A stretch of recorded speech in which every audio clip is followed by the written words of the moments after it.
going on, everybody? It's the Big Yo bringing you guys another gameplay commentary, and today we're going to be talking about kind of some political stuff a little bit. We usually don't do this on this channel, but this is a very important subject that relates to gamers. Pretty much anybody who uses the internet needs to be aware of what's going on with this. And what am I talking about? We're talking about net neutrality. Now, if you aren't familiar already, there's a lot of other videos that go more into depth talking about what net neutrality is. And it's a very, very intricate subject. There's a lot of small details in it. But just to kind of sum it up in a few sentences, net neutrality is basically the government regulation that prevents the internet companies, Verizon, AT&T, Comcast, from restricting our access to the internet.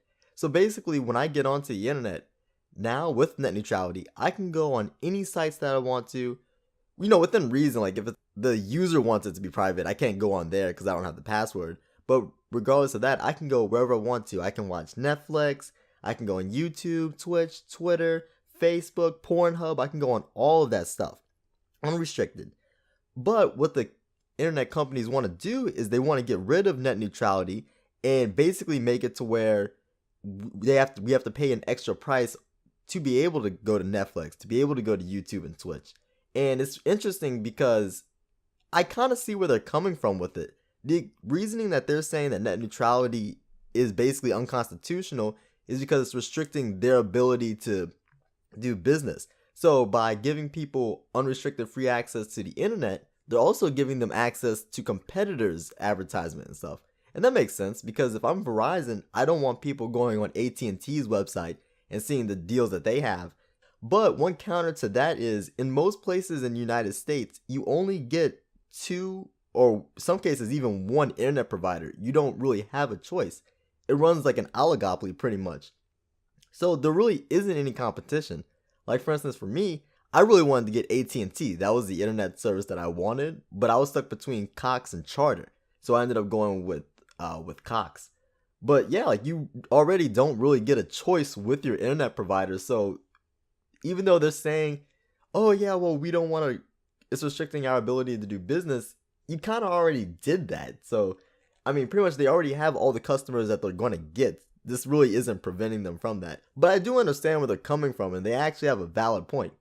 But from our side, there's so many other different aspects and so many different ways that you can look at net neutrality. One of them is pretty much everyone in America right now is saying we don't want net neutrality. Net neutrality is bad. Get rid of net neutrality. But still, it's looking like they're going to end up repealing that. They're going to end up getting rid of net neutrality. And I know a lot of you guys are thinking, wait a minute. So America's a democracy. If all the people don't want this, why is it that it's still a possibility that the government would move ahead and do this without our consent? And the reasoning for that is because the leader of the SEC, not the SEC, the FCC is one of those government agencies. The FCC, his name is Ajit Pai. Now, back in 2001, Ajit Pai worked for Verizon. So basically, they have a former Verizon employee who is in charge of one of the government agencies that regulates Verizon. So they pretty much are being governed by their own person. Now, a lot of people are probably thinking, I know a lot of people are thinking this. I've heard this out there a lot. People are like, oh, is this Donald Trump being corrupt? Donald Trump put Ajit Pai into this position. Well, actually, Barack Obama did the exact same thing with the FCC. He put a former employee of a wireless company in charge of the FCC as well. So once again, we can't bash Trump for this one, unfortunately. But still, it really shows, how much money talks. Like, not only is it that the wireless companies that the people don't want this, so do other businesses. Because if these if the internet companies have the ability to throttle our internet and to restrict people's access, they can restrict access to any company that they want to that they might have a problem with. Like, say for instance, they have a problem with Facebook. I don't know, Mark Zuckerberg says something bad about Comcast. Then Comcast will be like, well, you know what? Forget you, Facebook. We're going to go ahead and restrict people's access to Facebook. You know what I mean? Like, the possibilities are endless. And also, too, what they could do with this is make it to where if companies want to have more access to people, they have to pay the internet companies a fee for it. And then, of course, that fee is going to be paid by the bigger companies, and that restricts the smaller businesses' ability to be able to grow. And it's like there's so many different crazy ways to look at this. Also, some countries in Europe that don't have net neutrality, basically their internet is kind of like a cable subscription where you say, okay, I want to have the music bundle, I want to have the social media bundle, and you have to pay extra on top of your internet to be able to get to those certain websites and everything. And so, man, there's just like so many different things that could go crazy with this. Oh, but one thing that I did forget to mention earlier with Ajit Pai, he worked for Verizon back in 2001, and it's almost 16 years later. Do we really think he's still like working underground for Verizon?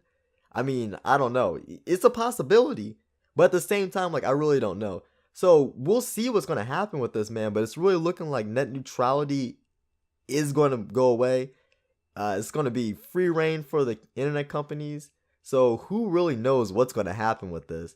But one thing that I will say though, guys, with every situation, there's always some good and some bad in it. You just have to learn to deal with the bad and be grateful for the good. So you might be asking, I mean, I might not be able to get on YouTube and Twitter. I might have to pay extra on my internet bill. What do you mean? What do you mean good, big yo? Here's what I'm talking about. If net neutrality does end up being repealed, these internet companies are going to make a stupid amount of money off of us. So I will be buying a lot of stock in Verizon, AT&T, Comcast, Time Warner.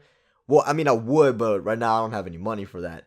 But still, like, if you're into buying stocks, of course, you know, I took like a few accounting classes. I'm a junior and I'm an accounting major, so I know what I'm talking about, and I'm an expert at this. Go ahead and buy some stock in the internet companies. I really feel like they're about to take off. Alright guys, thank you so much for listening. If you enjoyed this video, go ahead and comment down below.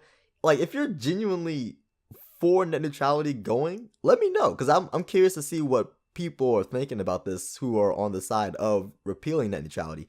If you're for net neutrality, go ahead and let me know in the comments section. Remember, keep it clean down there. Nothing get too personal over. We're just going to have a nice little conversation. Also, check me out on Twitter. Check me out on Twitch. I'll be streaming on there, usually on the weekends. Be playing Battlefield, Call of Duty, pretty much anything over there. So if you guys want to come play with me on the PS4, check out my Twitch. I will see y'all later. Peace.